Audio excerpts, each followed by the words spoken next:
5 ఇయర్స్‌లో 50,00,000 ప్యాకేజ్ వచ్చే కోర్స్ ఇది.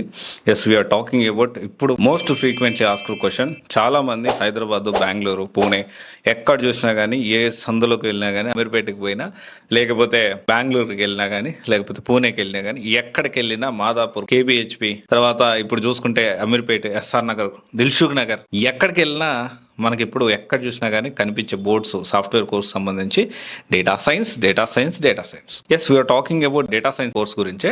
నిజంగా 5 ఇయర్స్లో 50 lakhs వరకు వెళ్ళడానికి స్కోప్ ఉన్న కోర్స్ ఇది. దీంతో పాటు దీంట్లో ఇంకా ఫ్యూచర్ ఎలా ఉంటుంది, శాలరీస్ ఎలా ఉన్నాయి, సో హైదరాబాద్లో శాలరీస్ ఎలా ఉన్నాయి, బెంగళూరులో శాలరీస్ ఎలా ఉన్నాయి, దాంతోపాటు పూణేలో శాలరీస్ ఎలా ఉన్నాయి, సో ఇవన్నీ డీటెయిల్ ఇన్ఫర్మేషన్. దాంతోపాటు ప్రజెంట్ చాలామంది ఏఐ కోర్స్ అంటూ ఉన్నారు కదా. సో ఏఐ ఎలా ఉంది, స్కిల్ గ్యాప్ ఎలా ఉంది, ఏఐకి నిజంగానే జాబ్స్ ఉన్నాయా, ఇదంతా కూడా ఈ వీడియోలో డీటెయిల్గా మనం మాట్లాడుకోవడానికి ప్రయత్నం చేద్దాము. అకార్డింగ్ టు నాస్కామ్ ఏదైతే ఉందో, రీసెంట్ డేస్లో 2022 నుంచి దాదాపు 2030 వరకు దాదాపు 300% ఉద్యోగాలు పెరగబోతున్నాయి డేటా సైన్స్లో. దీని గురించి రీసెంట్లీ నాస్కామ్ కూడా దీని గురించి ఒక రిపోర్ట్ అనేది రెడీ చేసింది. అండ్ దీంతో పాటు మనం మాట్లాడుకుంటే ఏఐ స్పెషలైజ్డ్ టాలెంట్ అనే వాళ్ళు నార్మల్గా జాబ్ వచ్చే వాళ్ళకంటే కూడా దాదాపు 4x అంటే 4 times ఎక్కువ వీళ్ళకి ఫ్రెష్గా జీతాలు వస్తూ ఉన్నాయి.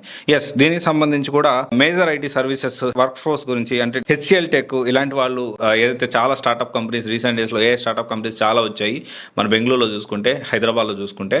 సో దీంతో పాటు వాళ్ళందరూ కూడా మాట్లాడుతూ ఉంది ఏంటంటే స్కిల్ గ్యాప్ అనేది చాలా ఎక్కువ ఉంది. అంటే ఒక రిక్రూట్మెంట్ చేసుకుంటున్నప్పటికి కూడా దాంట్లో సరైన స్కిల్స్ అనేవి ఉన్న వాళ్ళు దొరకటం లేదు.